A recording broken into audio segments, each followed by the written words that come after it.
Okay, so now it's time for your fringe, depending on what side you're starting on.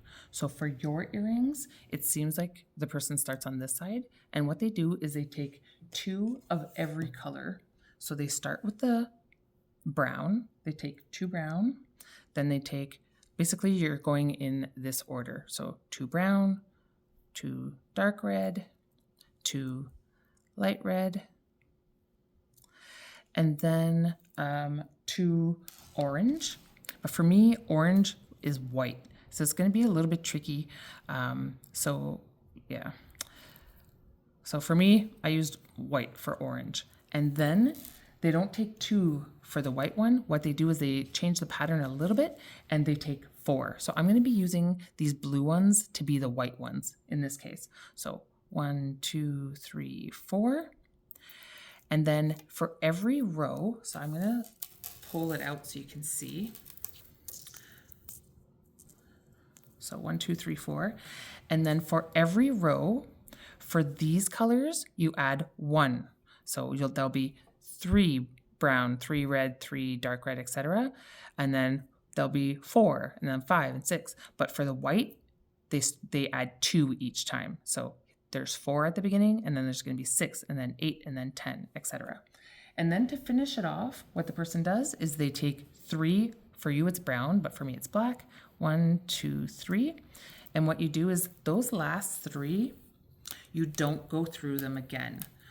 So they're on your line, but what you do is you separate them, and then you go up through all of your beads, but not those 3. So you go up through all. For me, it's going to take a little while because the beads are big and my needle is tiny, and this thread sometimes gets knotted. So I'm just going to hold it and hope that my thread doesn't get all knotted inside there.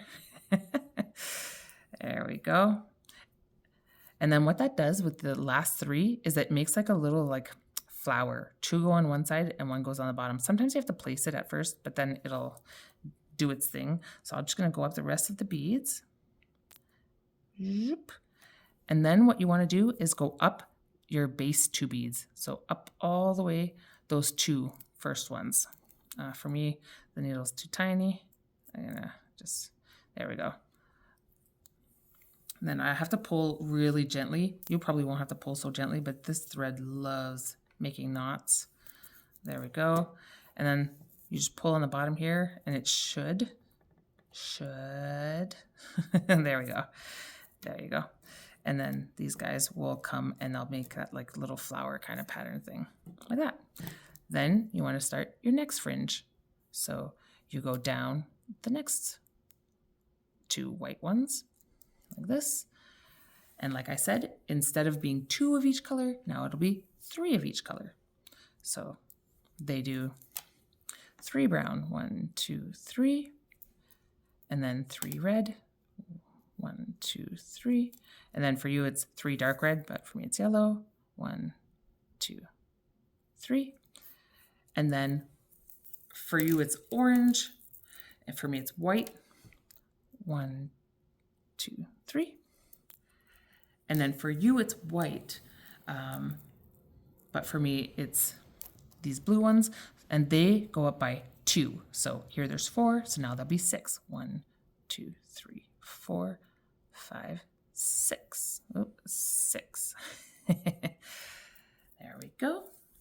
It doesn't look exactly the same, first of all, because the colors are different, but also because these little blue beads are smaller. And then, again, you just take the 3 brown ones. You put them all the way down near your white ones. And then you don't go through them. You go through all the other beads. So now you work your needle up all the way through. And then I don't know that you need me to show you exactly how each one is done because it's all exactly the same from now on, except now instead of 3, it'll be 4 of each color, and then there'll be 6. There'll be 8 of the white ones, and etc. But I'll make another row just so you can see. So all the way up.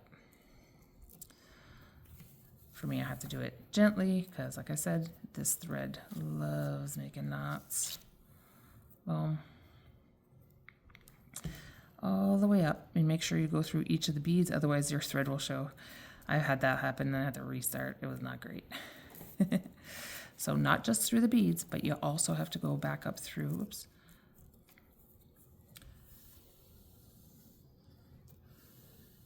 There you go. And you have to also go up through the base 2 beads. So these 2. And then you're done that fringe. I gotta pull gently, gently, gently, gently. And then sometimes that happens, that's okay. You just go like this and then it'll fix itself. And you don't want to pull too tight. If you pull too tight, what happens is it gets like stiff like that. You don't want that. So you want there to be like a little bit of wiggle room. And then that'll make your fringe like dangly like you like. Then you go down your next one. Oop. Pull, pull, pull. And like I said, so now instead of 3 of each, you're going to take 4 of each color. So 1, 2, 3, 4. 4 red. 1, 2, 3, 4. 4 yellow. 1, 2, 3, 4. And 4 white. 1, 2, 3, 4. So 4 of each color.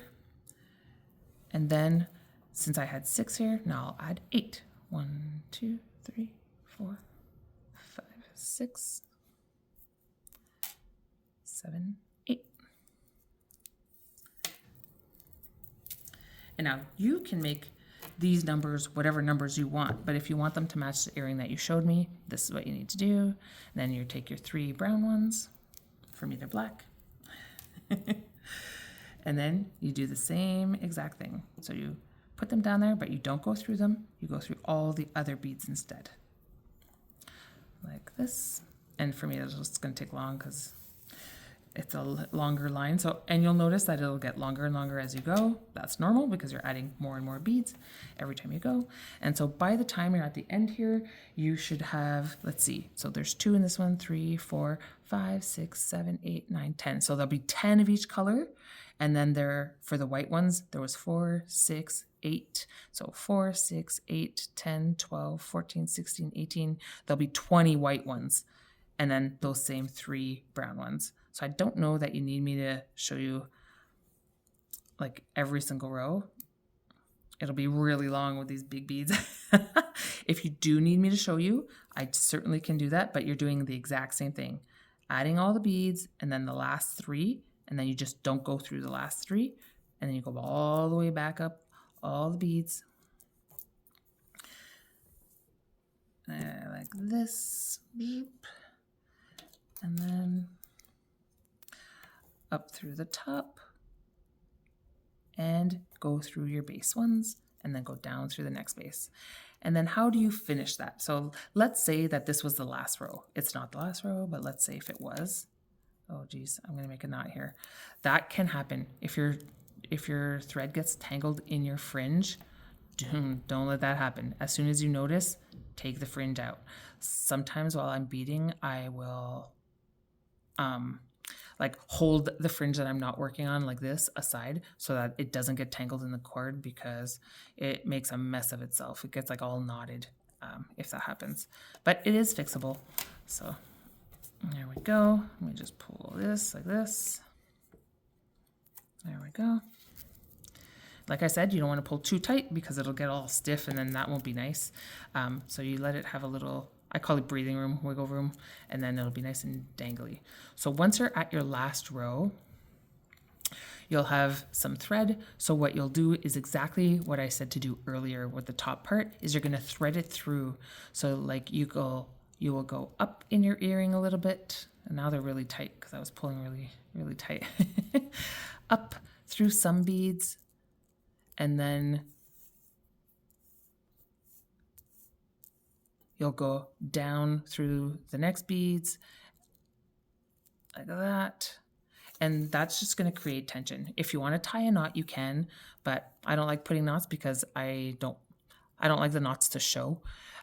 So you just go up and down some of the beads and you do it until you're confident that they're going to be nice and secure. So, and sometimes you want to go like right back down through the ones that you just came out of, and that'll really make it nice and tight. And you'll see once you do that, that your fringe will be nice and secure. So that's how you do that. If you have any questions, please let me know.